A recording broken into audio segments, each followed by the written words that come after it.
আমাদের গরিবের podcast stream ইয়ার্ডে দেখতেই পাচ্ছেন, বুকমার্ক ওয়াটারমার্কটা দেখতেই পাচ্ছেন, এগুলো সহ্য করতে হবে। প্রেম করে যদি সময় থাকে সিনেমা দেখতে যাও, শোয়ার অনেক কিছু জিনিস আছে। প্রেম করে আগে মনকে উজ্জীবিত করো, মন যদি ঠিক থাকে তবে সিনেমা হলে দেখতে যাও, সিনেমা হলের ভেতরে গিয়ে কর্নার সিটে বসে প্রেম করো, কোনো অসুবিধা নেই। দেখো আমি দর্শকদের উদ্দেশ্যে একটা কথা বলতে চাই, এবং এটা সায়েন্টিফিক কথা, সেটা হচ্ছে testosterone is greater than art. ঠিক আছে, আগে টেস্টোস্টেরন তারপরে আর্ট। ঠিক আছে, আমি দেখিনি রে এইরকম এম্বারেস করে দিস লোকজনের সামনে, এইবারটা কেটে this. Art office already brightness কমিয়ে দিয়েছে লজ্জায়। তো এটা হচ্ছে ব্লাস্ট করছে কিনা বোঝাও যেন দাড়ির চোটে। এইরকম জীবনমুখী কথাবার্তা আমরা আলোচনা করি, যদি এইরকম সায়েন্টিফিক আলোচনা শুনতে চান সেটাও জানাবেন। সিনেমা দেখতে একা যায় না, সরস্বতী পূজা একা যাবে না, মিথ্যে কথা বলো না, 2 তারিখ একা যাবে না। Hello friends, welcome to my new episode of my channel. আর আজকে আমরা একটা পডকাস্ট করছি যেখানে আমাদের সঙ্গে রয়েছে ইটস রিভিউ টাইম থেকে শুভম দা। তো প্রথমবার আমাদের পডকাস্টে এসছে, খুব ভালো লাগছে। এবং এছাড়াও আছে সিনে জ্ঞানী সৌভিক দা এবং সাহা টকিস থেকে সাহাদা, মানে আকাশ সাহা।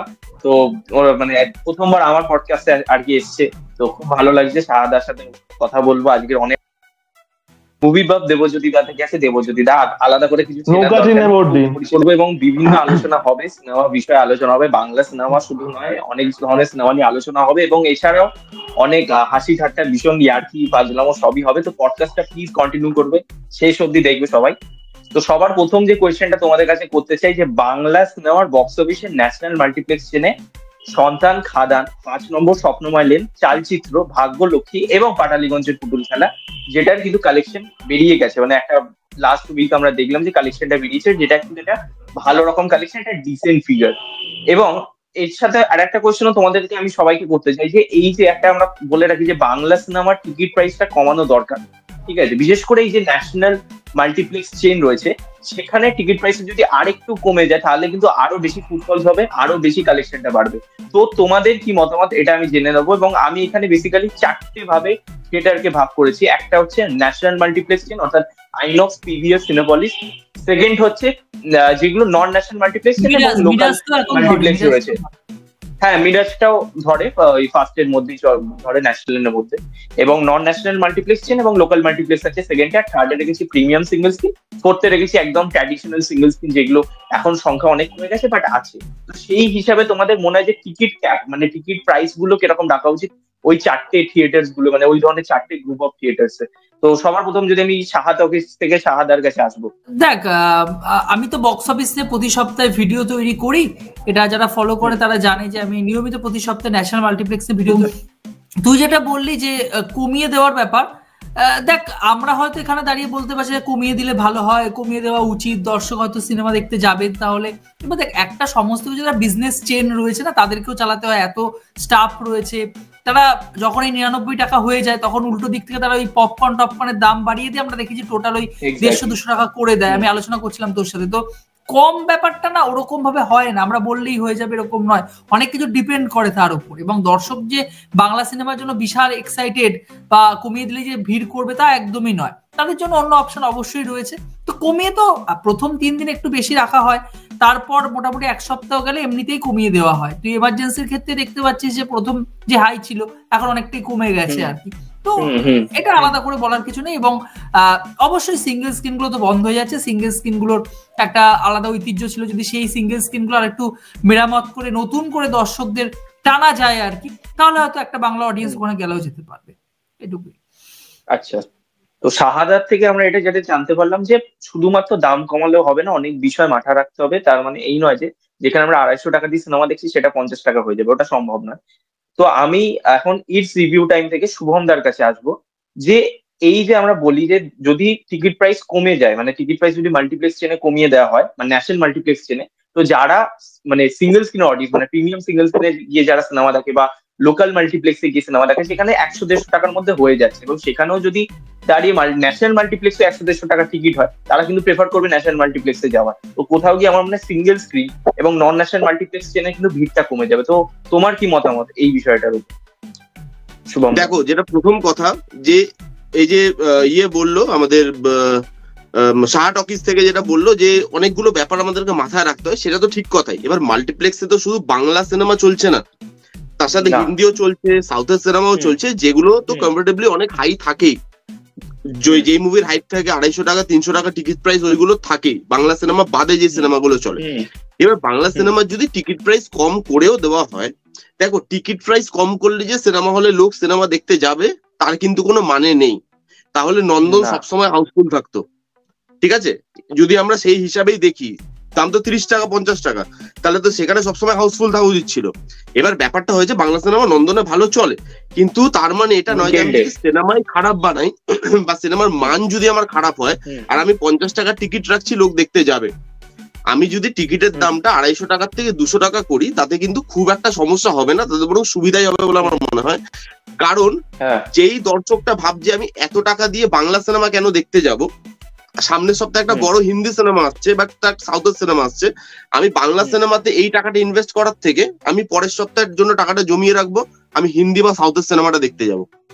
এবার তুমি যদি বাংলা সিনেমার দামটা কম্পারেটিভলি কমিয়ে দাও, মাল্টিপ্লেক্সে তো অন্য অনেক মুভি আছে যেই মুভিগুলোর থেকে তুমি অলরেডি সেখান থেকে প্রফিট কামাচ্ছ। যদি বাংলা সিনেমার থেকে তুমি 50 টাকা 60 টাকা প্রফিট কমও কামাও, আর মানে সেখানে যদি মানে তার পাশাপাশি কম্পারেটিভলি সিনেমার মানটাও বাড়ানো হয়, তাহলে দর্শক কিন্তু সিঙ্গেল স্ক্রিন এবং মাল্টিপ্লেক্স দুটো জায়গাতেই ভিড় করবে। কারণ সিঙ্গেল স্ক্রিনের অডিয়েন্স সবসময় কিন্তু একটা আলাদা ছিল, যে অডিয়েন্সটা হারিয়ে গেছে। আমরা যদি বলি যে সিঙ্গেল স্ক্রিনের অডিয়েন্সের সঙ্গে মাল্টিপ্লেক্সের অডিয়েন্সের ক্ল্যাশ হয়, সেই কথাটা কিন্তু আমার ঠিক বলে মনে হয় না। কারণ সিঙ্গেল স্ক্রিনের যে অডিয়েন্সটা ছিল ওটা অলরেডি হারিয়ে গেছে, মাল্টিপ্লেক্সের অডিয়েন্স সিঙ্গেল স্ক্রিনের অডিয়েন্স নয়। খাদানের যে অডিয়েন্সটা আজকে সিঙ্গেল স্ক্রিনে মুভি দেখতে গেছে, স্টারে বলো যে কোনো জায়গায়, যে কোনো সিঙ্গেল স্ক্রিনে আমরা বলি, মিনারে বলি বা যেখানেই হোক, সেই অডিয়েন্সটা কিন্তু অন্য বাংলা সিনেমা, সেটা মানে যাই বাংলা সিনেমা হোক, সেটা কিন্তু ওই 200-250 টাকা দিয়ে সে কিন্তু মাল্টিপ্লেক্সে দেখতে যাবে না। কিন্তু তাকে যদি সিঙ্গেল স্ক্রিনের অপশন দেওয়া হয়, পাশাপাশি মাল্টিপ্লেক্সেও কম দামে টিকিটটা দেওয়া হয়, তাহলে সে কিন্তু সেটা আগ্রহী হলেও হতে পারে। কিন্তু তার প্রথম জিনিসটা যেটা করতে হবে, সেটা টিকিটের দামটা কমানোর আগে যে সিনেমার মানটাকে বাড়াতে হবে। যে যাতা জিনিস এখন মেকারসদেরকে মাথায় এটা রাখতে হবে যে আমি যাতা জিনিস অডিয়েন্সকে দেখাতে পারবো না, কারণ অডিয়েন্স এখন সব ধরনের সিনেমা দেখে। বা লকডাউনের পরে আমাদের হ্যাবিট হয়ে গেছে, আমরা কোরিয়ান সিনেমাও দেখছি, জাপানিজ সিনেমাও দেখছি, আমরা ইংলিশ মুভি দেখছি, বিভিন্ন ধরনের কন্টেন্ট দেখছি। আমাদের দেখার যে মানে দৃষ্টিভঙ্গি সেটা অনেক ব্রড হয়ে গেছে। তো সেখানে আমি শুধু টিকিটের দাম কমিয়ে দিলাম সিনেমা চলবে, সেটা হবে না। সিনেমার মানটা আমার মনে হয় বাড়ালে বেশি ভালো হয়। তুমি যেটা বললে যে মাল্টিপ্লেক্সে যদি বাংলা সিনেমার দাম, হ্যাঁ, যদি বাংলা সিনেমার দাম একটু কম হয় তাহলে সেটা তো আরো ভালো, সেটা তো উপরি পাওনা আমাদের কাছে, যে একটু দামটা কমলে লোক আরো বেশি যাবে। সেটা তো একদিক থেকে ঠিক আছে, কিন্তু সিনেমার মানও ভালো করতে হবে। ফিলু বক্সির মতো সিনেমা এনে তুমি 50 টাকা 60 টাকা দিয়ে লোককে দেখাতে পারবে না, একদম সত্যি কথা। আচ্ছা, এবার যদি আমি সিনেগানি সৌভিকদার কাছে আসি, এই যে আমরা ডিসেম্বরের শেষ থেকে একদম জানুয়ারি শুরু অব্দি দেখছি যে কটাই বাংলা ছবি রিলিজ হয়েছে একটা মাল্টিপ্লেক্স চেনে হেলদি কালেকশন এনেছে, এবং খাদান নয়, সন্তানও নয়, এমনকি কিছু কিছু ছবি যেগুলো খুব একটা হাইপ ছিল না, যেমন ভাগ্যলক্ষ্মী, পাটালিগঞ্জের পুতুল খেলা, সেই ছবিরও বক্স অফিস কিন্তু একটা ভালো রকম হেলদি কালেকশন এসেছে। That is not a outstanding collection, but that is a healthy collection, একটা ডিসেন্ট পারফরমেন্স দেখিয়েছে। তো সিনেগানিরা তোমাদের সেটা আসবে ছবি, 4 লাখ 5 লাখ টাকা কম নয়। হ্যাঁ এক্স্যাক্টলি, সিনেমাটা অনুযায়ী আমি যে মানে বাজেট আছে তার অনুযায়ী ডেফিনেটলি ভালো একটা কালেকশন। তো সৌভিকদার কাছে আসবো। সৌভিকদার যেটা মনে হচ্ছে যে এই কম বাজেটের ছবি বানালে লোকে দেখবে না, বা এই ধরনের মানে শুধুমাত্র ফ্যামিলি ড্রামা বানালেই লোকে যাবে, এক্সপেরিমেন্টাল জনরা বাংলা ছবি মানে বানালে লোকে যাবে না, এই ধারণাটা কি ভুল নাকি ঠিক? তোমার কি মনে হয়? দেখো, ব্যাপারটা হচ্ছে যে আজকে ভাগ্যলক্ষ্মী বলো বা পাটালিগঞ্জের পুতুল খেলা, এই যে ছবিগুলো আজকে একটা ডিসেন্ট কালেকশন করছে, সেটা করছে কিন্তু কন্টেন্টের জোরে করছে, ঠিক আছে? সুতরাং বাংলাতে এক্সপেরিয়েন্স ছবি মারলে দর্শক দেখবে না, সেটা কিন্তু ভুল কথা। তাহলে এই ছবিগুলো চলছে কি করে, ঠিক আছে? তো এটা হচ্ছে একটা দিক, এটা হচ্ছে একটা দিক। দ্বিতীয়ত হচ্ছে যে এই যে প্রাইসের কথা যে বলছে আর বলছে যে তোমরা আর কি, কিন্তু জোর দিতে হবে কন্টেন্টে। কারণ একটা তোমরা দেখবে এই যে ন্যাশনাল সিনেমা ডে যে সেলিব্রেট করা হয়, তোমরা ভালো করে দেখবে যত রাগডুম সিনেমা গুলো আসে সেদিনে কিন্তু এই প্রাইসটা করা হয়। আমার মনে আছে আমি একবার যুদ্ধা দেখতে গেছিলাম, এত ছাটের সিনেমা, এই তো আকাশ গেছিল আজাদ দেখতে, বিমল দেবগনের ভাইফোনা ভাগ্নে কি অভিনয়, ঠিক আছে? তো সে দেখতে গেলে আকাশ। এবার সত্যি বলতে যুদ্ধা, ওই হ্যাঁ ওই যাই হোক, আমান দেখবেন যে আর কি, ঠিক আছে। এবারে ব্যাপারটা হচ্ছে যে মানে আমি যুদ্ধ দেখতেছিলাম, যুদ্ধটা এত ঝাঁটের সিনেমা ছিল, মানে আমার নিরানব্বই টাকা আমার পুরো মনে হচ্ছে পুরো গায়ে লাগছে পুরো। এবার সত্যি কথা বলতে আমি এটা সবসময় মনে করি যে সিনেমার কন্টেন্ট যদি ভালো হয় না, লোকে কিন্তু ওই কোনো অফার তো দরকার, লোকে এমনি সেটা হলে টিকিট করে দেখতে যাবে, সেটা এটা আমি নিজে বিশ্বাস করি আর কি। ঠিক আছে। এবার দেখো সত্যি বলতে যে দেখে মাল্টিপ্লেক্স সিঙ্গেলস এর কথা যদি আসি, দেখো মাল্টিপ্লেক্সে কি হচ্ছে, ওদের কিন্তু যে ইনকাম ওটা আসছে কিন্তু মানে বিজ্ঞাপন থেকে এবং ওদের ফুড থেকে, ওখান থেকে আসছে। সুতরাং ওখানে দাম বাড়ানোর দরকার কিন্তু পড়ছে না কিন্তু। ঠিক আছে। এবার সেই সিঙ্গেল স্ক্রিনের কথাতে, সিঙ্গেল স্ক্রিন খুব কম আছে, আর যা আছে সবই আইদার মিনিপ্লেক্স নাহলে মাল্টিপ্লেক্স। সেগুলো কম সিনেমা দেখতে গেলে তোমার মোটামুটি টিকিটের প্রাইস মধ্যে 100 টাকা হয়। ঠিক আছে। তো আমার মনে হয় যে টিকিটের প্রাইস কমাতে গেলে যদি হয় সিঙ্গেল স্ক্রিনে কমাও। তার কারণ হচ্ছে যে মাল্টিপ্লেক্সে যারা যাচ্ছে, তুমি জানবে যে তোমরা জানবে যে তাদের কিন্তু একটা মনে হয় পয়সা কিন্তু তাদের আছে, তাদের হচ্ছে সফিস্টিকেটেড অডিয়েন্স। যারা সিঙ্গেল স্ক্রিন আছে তারা সবাই মাস অডিয়েন্স, তারা সবাই খেটে খাওয়া মাস দর্শক যারা, তাদের কিন্তু সবার 100 টাকা এফোর্ড করার ক্ষমতা তো নাও থাকতে পারে। আমি সবাইকে বলছেন নাও থাকতে পারে, তাদের বাজেট হয়তো 50 টাকা এর মধ্যে। আমরা একসময় আমাদের প্রিমিয়ামে দেখেছি 25 টাকা টিকিট কেটে দেখেছি সোনালী সিনেমা হলে। ঠিক আছে। তো আমার মতে 25 টাকা অনেক কম হয়ে যায়, কিন্তু অ্যাটলিস্ট যদি 50-60 টাকা যদি রাখে, সোনালী একটা নিচে কিন্তু 60 টাকা কিন্তু রয়েছে, যদি রাখতে পারে যে সিঙ্গেল হল গুলো, তাহলে কিন্তু দর্শক কিন্তু কিছু উপকৃত হবে আর কি। কারণ দেখো মার্চে যা যাচ্ছে তারা মার্চে, তার সিঙ্গেল হল তারা কিন্তু দেখতে যাবে না কিন্তু। তো এটা আমার বক্তব্য। সৌভিকদা যেটা বলেছে মানে খুব ভালো একটা পয়েন্ট অফ ভিউ ওনার দেখিয়েছে, এবং উনি যেহেতু আজকে দিয়ে না অনেক বহু বছর ধরে সিনেমা দেখছে, তো ওনার এক্সপিরিয়েন্সও মানে অন্যরকম, আমাদের থেকে ডেফিনেটলি অনেক হাই। তো এবার যদি আসি দেবজ্যোতিদার কাছে, তো দেবজ্যোতিদার কাছে আসার আগে যেটা বলবো যে এই যে একটা ব্যাপার এসে গেছে যে মাল্টিপ্লেক্সের অডিয়েন্স সিঙ্গেল স্ক্রিন অডিয়েন্স, মানে একটা মানে আমরা বলছি যে ভাগাভাগি একটা সফিস্টিকেট অডিয়েন্স হয়ে গেছে মাল্টিপ্লেক্সে।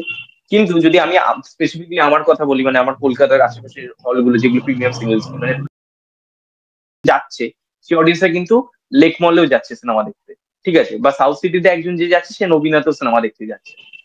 তো এই প্রশ্নটা তোমার কাছে আসছে যে এই যে অডিয়েন্সের ভাগাভাগি, এটা কি তুমি মনে করছো যে মাল্টিপ্লেক্সে যারা যায় তারা সিঙ্গেল স্ক্রিনে যায় না, বা সিঙ্গেল স্ক্রিনে যারা যায় তারা মাল্টিপ্লেক্সে যায় না? এবং তার সঙ্গে এই যে টিকিটের দাম এর ক্যাপ, এই 4টে থিয়েটার যে আমি বললাম যে 4টে ডিফারেন্ট টাইপস অফ থিয়েটার্স, কিরকম টিকিটের ক্যাপ বাংলা সিনেমার কথা বলবো থাকা উচিত, সেই দুটো কোয়েশ্চেন তোমার কাছে আমি তুলে ধরবো। তো দেবজ্যোতিদা বলো। আকাশ, সৌভিকদা এবং শুভম ইকোনমিক অ্যাসপেক্টটা, বিজনেস অ্যাসপেক্টটার কথা বললো, কন্টেন্ট অ্যাসপেক্টটার কথা বললো শুভম। আমি না সামাজিক অ্যাসপেক্টটার কথা বলছি। ঠিক আছে। কোয়েশ্চেন একটাই, তুমি সিনেমাটাকে একটা স্পেসিফিক ইনকাম গ্রুপের বানিয়ে দিতে চাইছো, না সিনেমাটা সর্বসাধারণের অ্যাক্সেসিবল মিডিয়াম হতে পারে? ঠিক আছে। এটা কিন্তু একটা সামাজিক কোয়েশ্চেন। কারণ এই যে, এবং এটা কিন্তু আমি শুধু বাংলা সিনেমার ক্ষেত্রে বলছি না, আমি সিনেমা ইন জেনারেল বলছি।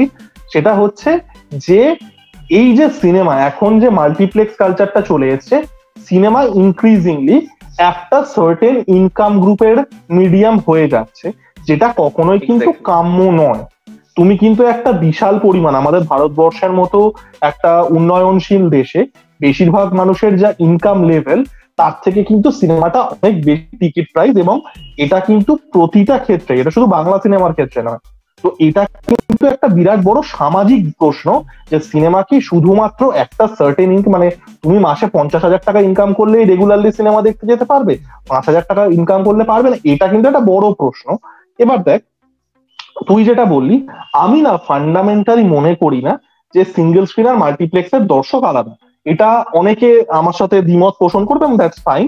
আমি কেন বলছি, কারণ দেখ, আমার যেটা মনে হয় the audience pool is same. ঠিক আছে। ধর একটা জায়গায়, একটা শহরে 1 লাখ মানুষ বাস করে, সেখানে একটা সিঙ্গেল স্ক্রিনও আছে, সেখানে একটা মাল্টিপ্লেক্সও আছে। সেই 1 লাখ মানুষের মধ্যে সব রকম ইনকাম গ্রুপের মানুষও আছে, বড় লোকও আছে, মধ্যবিত্তও আছে, নিম্ন মধ্যবিত্তও আছে। দুটো জায়গাতেই যখন অডিয়েন্স যাচ্ছে, সিঙ্গেল স্ক্রিন এবং মাল্টিপ্লেক্স, দুটো কিন্তু এই ইনকাম পুল থেকেই যাচ্ছে, এই অডিয়েন্স পুল থেকেই যাচ্ছে। একটা সিনেমা সেটা হাউসফুল হলে সেটা মাল্টিপ্লেক্সেও হাউসফুল হবে, সিঙ্গেল স্ক্রিনেও হবে। অবশ্যই একটা ইকুয়েশন চলে আসে টিকিট প্রাইসের। একজন যে 60 টাকা দিয়ে সিনেমাটা দেখতে পারে, সে 200 টাকা দিয়ে দেখতে পারবে না, but the audience pool is same.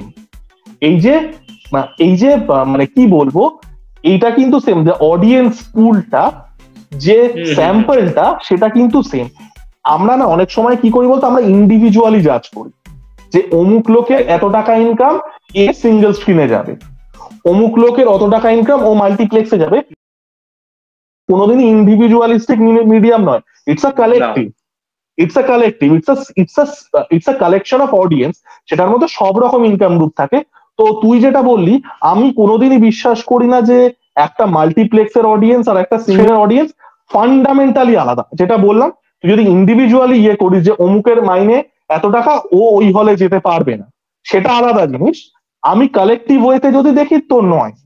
এবং এই যে ন্যারেটিভটা চলে, এখানে আমি কাউকে পোক করছি না বা কিছু করছি না, যে সার্টেন সিনেমা মাল্টিপ্লেক্সে চলছে না কিন্তু সিঙ্গেল স্ক্রিনে চলছে, বিশাল একেবারে মাল্টিপ্লেক্সে মাছি মারছে আর সিঙ্গেল স্ক্রিনে নাকি বিশাল একেবারে ঝড় তুলে দিচ্ছে, এগুলো হয় না ফান্ডামেন্টালি।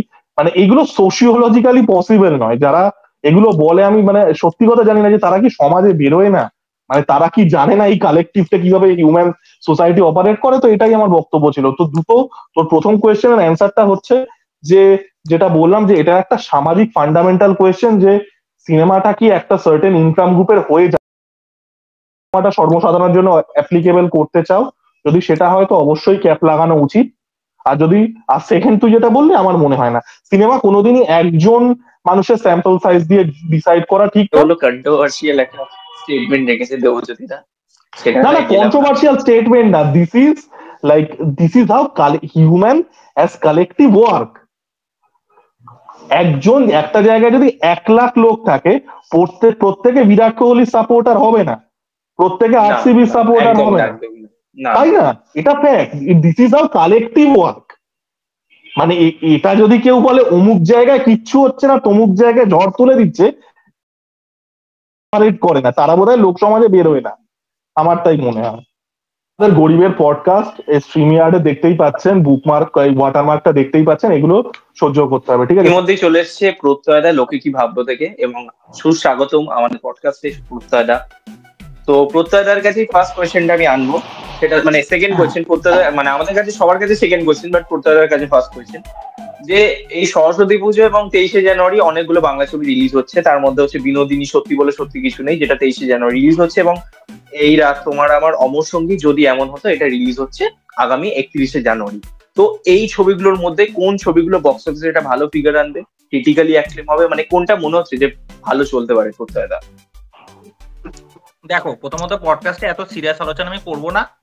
সরস্বতী পুজোর দিন তোমরা প্রেম করো, প্রেম করে যদি সময় থাকে সিনেমা দেখতে যাও। বাংলার বক্স অফিস, বাংলার তারকা, বাংলা সিনেমার পাশে শুয়ে থাকা এত কিছু দরকার নেই, সম্ভব নেই। না, সেটাই, সবার অনেক কিছু জিনিস আছে। প্রেম করে আগে মনকে উজ্জীবিত করো, মন যদি ঠিক থাকে তবে সিনেমা হলে দেখতে যাও, সিনেমা হলের ভেতরে গিয়ে কর্নার সিটে বসে প্রেম করো, কোনো অসুবিধা নেই। তারপরে বাংলা সিনেমা তো এমনি রমরমিয়ে চলছে। দেখো, আমি দর্শকদের উদ্দেশ্যে একটা কথা বলতে চাই, এবং এটা সায়েন্টিফিক কথা, সেটা হচ্ছে testosterone is greater than art. ঠিক আছে, আগে টেস্টোস্টেরন, তারপরে আর্ট। ঠিক আছে, ওই দেখ শার্ট অফিস অলরেডি ব্রাইটনেস কমিয়ে দিয়েছে লজ্জায়। তো এটা হচ্ছে ব্লাস্ট করতে, আরে তো ব্লাস্ট করতে কিনা বোঝাও যেন দাড়ির চোটে। এটা হচ্ছে এইরকম জীবনমুখী কথাবার্তা আমরা আলোচনা করি। যদি এইরকম সায়েন্টিফিক আলোচনা শুনতে চান, সেটাও জানাবে, যে যেখানে আমরা এই যে জীবন থেকে উঠে আসা। তোমাকে বলছি, প্রত্যয়টাকে বলছি, কি মনে হচ্ছে মানে বুক মাই শো ইন্টারেস্ট দেখে যে বিনোদিনী চলবে না? আমি এই রাত ছিল তোমার আমার, ট্রেলারটা আমি দেখলাম, আমার কথা বলা, এই রাত ছিল তোমার আমার না বাবা, এটা তোমার ডেটিং হিস্ট্রি না, এই রাত তোমার না। আমার মনে হয় সেদিনকে কর্নার সিটে ইয়াং এজের ছেলেমেয়েদের থেকে বয়স্ক এজের ছেলে, মানে বয়স্করা বেশি বসে থাকবে আই থিঙ্ক। যাই হোক, যার প্রেম করবে সিনেমা দেখার, সে সিনেমা না দেখে ওটার জন্য এক্সাইটেড হচ্ছে শাহাট অফিস এই রাত তোমার আমার দেখে। ভাই আমি একাই যাই সিনেমা দেখতে, একা যাই, না না, সরস্বতী পূজা একা যাবে না, মিথ্যে কথা বলো না, 2 তারিখ একা যাবে না। তুই দেখিস, আমি তো ছবি দিই, তুই দেখিস, কমিউনিটি পোস্ট দেখিস, ওই দেবে তুমি একটা টিকিট দাও, তুই তো টিকিটের ছবি, তুই তো টিকিটের ছবি, তুই তো টিকিটের ছবি দাও এরকম করে। সরস্বতী পূজায় থোড়াই দেখাবে যে কমিটেড বগল দাবা করে একজন নিয়ে যাচ্ছে, তাহলে বাকি 10-15 জনকে তাহলে অত ইয়ে দেবে কি করে? এই যে শার্ট অফিস ছেলেটাকে চিনে রাখুন কিন্তু, ঠিক আছে? আমি খুব ভদ্র, এখানে সবচেয়ে ভদ্র লেডি কিলার রোমিও। আমি কিন্তু মানে আমি এই গ্রুপের মধ্যে বলছি না, এই গ্রুপের মধ্যে হয়তো আমি কমিউনিটির মধ্যে হয়তো সবচেয়ে বাজে, মানে অন্য দিক থেকে। কি মনে হচ্ছে কোনটা খুব ভালো হয়েছে? অপর্ণা সেনকে মাইন্ড ব্লোয়িং লাগছে, অপর্ণা সেন আর অঞ্জন দত্তের জুটিটা স্টার্টিং এই যখন অপর্ণা সেন যখন ওই ইন্ট্রোডাকশন দিতে, যখন আদিত্যকে দেখে ওই শখটা হলো যে 58th অ্যানিভার্সারি করবো না। কন্টেন্ট যে নতুনত্ব কিছু এমন নয়, কিন্তু এই মানুষজনের যে কেমিস্ট্রিটা, তারা দুইজন এখানে যেভাবে পারফর্ম করছে, তাদের দুজনকে দেখতে ভালো লাগছে। এবং যেহেতু লেজেন্ডারি দুই ব্যক্তিত্ব, তাদের কাজটা দেখার একটা আগ্রহ থাকবে। ব্যাস এটুকুনি বলার। প্রত্যয়দা বললো আর কি, প্রত্যয়দা মানে সব সিনেমা নিয়ে আশাবাদী যে চলবে, কারণ বাংলার বক্স অফিস কাম ব্যাক করেছে আফটার সন্তান এবং খাদান, এক প্রোগ্রাম আমরা বলতে পারি, এবং বহুরূপী থেকেও করেছে। তো বাংলা ছবি ভালো চলছে, সব কটা ছবি চলার চান্স আছে। তো দেবজ্যোতিদার কাছে যাবো। দেবজ্যোতিদা স্পেশালি তোমাকে একটা সিনেমার নাম বলবো, আমি জানি না তুমি শুনেছো কিনা, যদি এমন হতো। শন ব্যানার্জি আছে, সেই ছবি টিজার বেরিয়েছে, সেই ছবিটা কেমন লেগেছে, মানে এই টিজারটা দেখে কেমন লেগেছে? এটা টিজারটা তো আমি দেখিনি। শন ব্যানার্জি সম্ভবত সুপ্রিয়া দেবীর নাতি, যতদূর আমি জানি। আর এটা আমার মার কাছ থেকে সেদিন শুনলাম। না, যদি এমন হতো টিজার আমি দেখিনি রে, এইরকম এম্বারেস করে দিস লোকজনের সামনে। আমি এই রাত তোমার আমাদের টিজারও দেখিনি।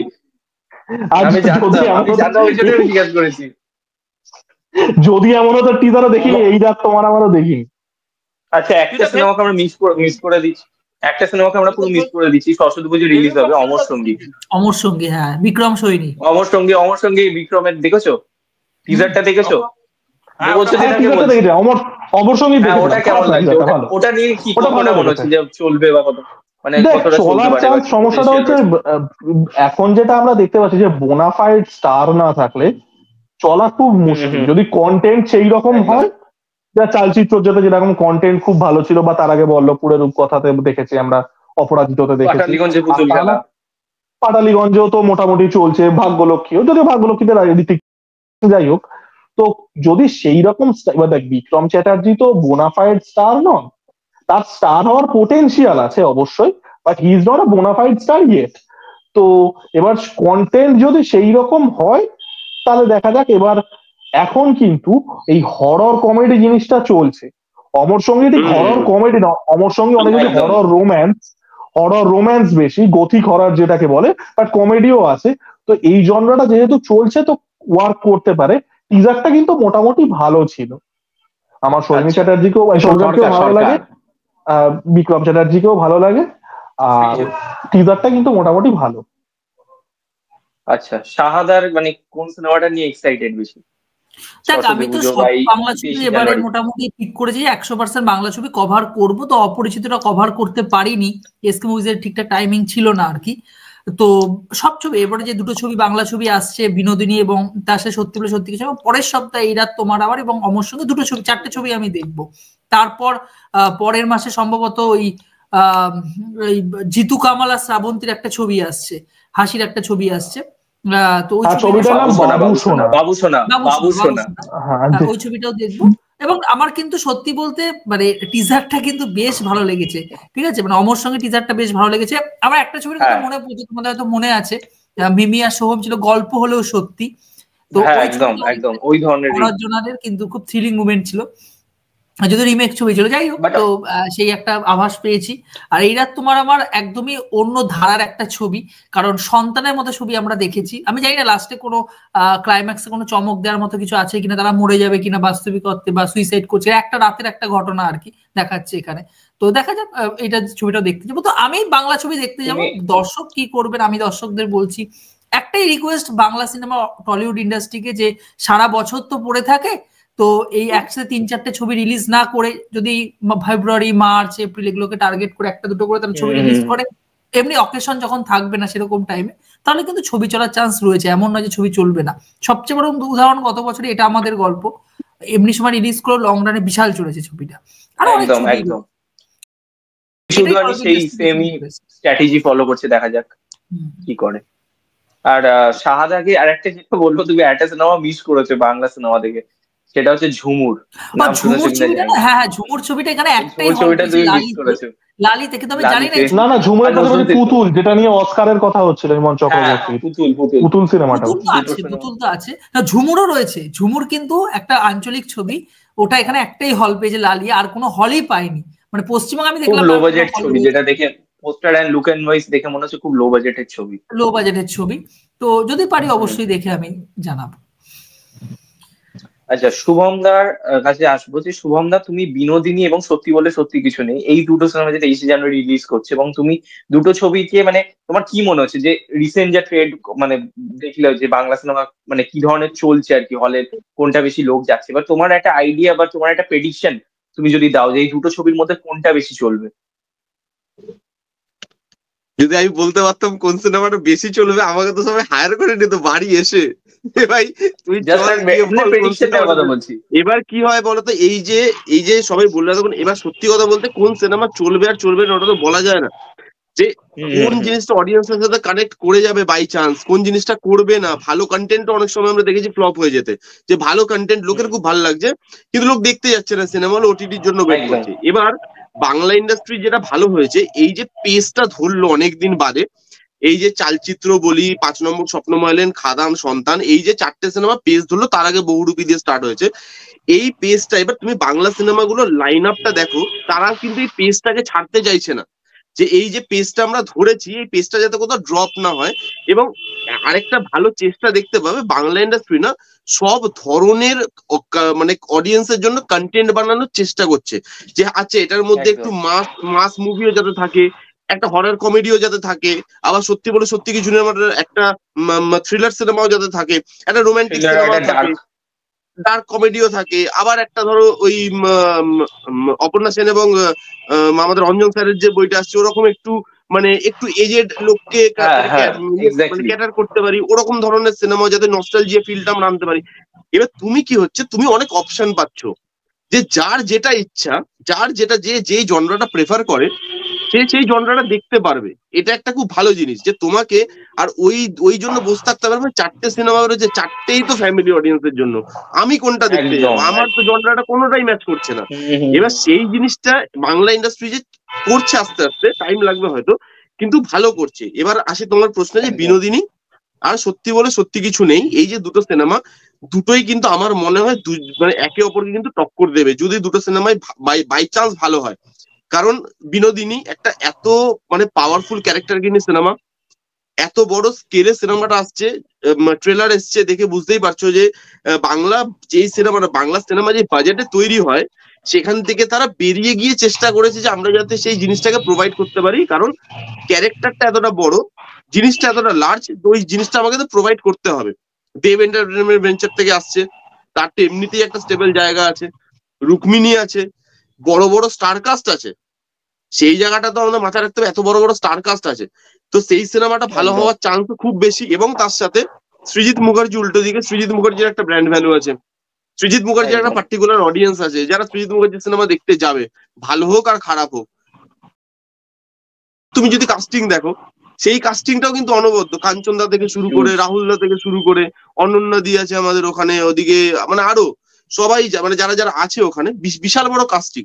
এই দুটো সিনেমাই আমরা Bangla cinema audience, Bangla reviewer, Bangla cinema review করি, তো আমরা অবভিয়াসলি চাইবো যে সব সিনেমাই ভালো চলুক।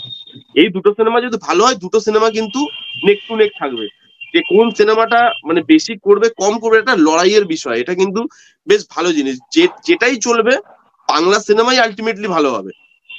এবার আমার মনে হয় দুটো সিনেমাই ভালো হওয়ার পোটেনশিয়াল রাখে, কারণ সৃজিত মুখার্জির যে ট্রেলারটা বেরিয়েছে, হ্যাঁ 12 অ্যাংরি ম্যান থেকে অথবা এক রূপ অফ ফ্যাসলা থেকে অ্যাডাপ্ট হলেও লোকের কিন্তু একটা ইন্টারেস্ট আছে, ইনিশিয়াল লেভেলে কিন্তু একটা ইন্টারেস্ট আছে এই সিনেমাটা দেখতে যাওয়ার, কারণ ট্রেলারটা খুব ভালো হয়েছে। ওদিকে বিনোদিনীর তো ভালো সারা পেয়েছে, গান থেকে শুরু করে সবকিছু ভালো আছে। তো আমার মনে হয় দুটো সিনেমাই ভালোভাবে ওয়ার্ক করলেও করতে পারে, আর আমরা তো চাইবো যে দুটো সিনেমাই ওয়ার্ক করুক। একদম একদম। কোয়েশ্চেনটা করবো সেটা হচ্ছে একটু কন্ট্রোভার্সিয়াল কোয়েশ্চেন, বাট আশা করি সবাই উত্তর দেবে। ফেলু বক্সি ছবিটা সবার কেমন লেগেছে অনেস্টলি আর একবার বলে দাও এই পডকাস্টে। আমি দেখিনি, যদি তাকে আর দেখা রিস্ক দিতেও চাই না। বলো। আমি তো দেখিনি। আমাদের এখানে একটা মেলা চলছে, হরেক মাল 20 টাকা। আমি ভাবছি একটা 20 টাকা দিয়ে একটা প্লাস্টিকের বালতি কিনে আনবো, ফেলু বক্সিটাকে একবার রিভিউ করবো, আর ওটা আমার সত্যি বলে সত্যি কিছু নেইও রেগে যাবে। এই হচ্ছে আমার রিভিউ, একদম সংক্ষিপ্ত। বেশি কিছু বললে সৌম্য আমাকে বাড়ি এসে খেলাবে, তা আমি আর কিছু বলছি না এখানে। তো জঘন্য সিনেমা, যেরকম সাহা টকিজ মিঠুন চক্রবর্তীর ফ্যান, ও হচ্ছে সেই রকম। আমি নিরপেক্ষ, ওর ফ্যান নই আমি। জয় মহাগুরু। তো ওই আমি তো ঠিক করেছি ওই ইয়েতে চলছে, ওটা থেকে একটা বালতি কিনে আনবো 20 টাকার প্লাস্টিকের, ওষুধ আনতে হবে এবার আমাকে। তোর এই বয়সে মানে দেখ সৌভিক দেখে দেখ কি হচ্ছে এই বয়সে, ঠান্ডা লাগবে কেন সাদার কথা শুনে। আচ্ছা আমি একটা কথা বলি, ফেলু বক্সি নিয়েই বলছি। আমি শুনলাম যে আকাশ আর দেবজিৎ দুজনেই বললো যে সোহমের যে মানে ফিজিক যে মোটা হয়ে গেছে, বডি আনফিট হয়ে গেছে, এটা বোঝানো যে দেখাচ্ছে সে নাকি খুব ফুডি, মানে খেতে খুব ভালোবাসে। পুরো সিনেমাটা ফুড ব্লগ, পুরো সিনেমাটা ফুড ব্লগ, একবার দই খাচ্ছে, একবার নান খাচ্ছে, একবার এই খাচ্ছে। মানে জাস্টিফিকেশন না তাহলে এখন মাথা মুন্ডু নেই, যে জাস্টিফিকেশন দিচ্ছি লোকটাকে। না তাহলে এখন সেই লজিকে আর মধুমিতা পারফরম্যান্স কেমন ছিল? না তাহলে এখন সেই অস্কার বাড়ি বয়ে দিয়ে যাবে, অস্কার কোথায় ছুড়ে অস্কার বাড়ি বয়ে দিয়ে যাবে ভাই, মারপিট হচ্ছে, গানের মাধ্যমে রোম্যান্স করছে। ওই পরিমণি পারফরম্যান্স কেমন ছিল? পরিমণি কিন্তু অ্যাকচুয়ালি অ্যাট্রাক্টিভ একদম। না তাহলে এখন সেই লজিকে বিজয় সেতুপতির সামনে তাহলে এখন বিরিয়ানি থালা দিয়ে রাখা উচিত তাহলে আর কি, তাই সেও তো আরো বেশি মোটা, তাই না? তাহলে তো বিজয় সেতুপতি মহলের সামনে তাহলে বিরিয়ানি থালা দিয়ে রাখা উচিত, বিরিয়ানি হাড়ি দিয়ে বসে রাখা উচিত তাদের আর কি, তারাও তো মোটা, সেটা তো জাস্টিফাই তো করতে হবে। বিরিয়ানি ভাতের থালা বসে রাখতে মোহনলাল বা বারুদ সিনেমাটার লুকটাকেও দেখেছি, চলেন আমি দেখিনি, ভাবতে পারছি একটা গোয়েন্দার স্যার মারা গেছে, সে পরের সিনে গিয়ে দই খাচ্ছে। আমি তো দেখে কি হচ্ছে ভাই। আর সব থেকে ভালো ছিল হচ্ছে আমি 8-9 জন বসেছিল, আমি তো লাস্ট অব্দি ছিলাম, সাহস করে উঠে দাঁড়িয়ে পেছনে তাকিয়ে দেখি কেউ নেই, মানে উমাল ছিল নাকি 8-9 জন, মানে একদম বুড়ো লোকজন গেছিল, বুড়ো লোকজন। খারাপ লাগে পৃথ্বীশ, কেন খারাপ লাগে, মানে এরকম ছবি এতগুলো শো পায় আর ভালো ছবি শো পায় একদম, এটাই খারাপ লাগে, আর কিছু না, এটাই খারাপ লাগে জঘন্য। কি মতামত? আমি ফেলু বক্সি ট্রেলার দেখেছি, আমার পোষায়নি। একটা ইনস্টিটিউশন কাজ করেছে এই গোলাপে, আর তারপরে যা রিভিউ দেখলাম, এবং রিভিউর মধ্যেও অনেক মতপার্থক্য।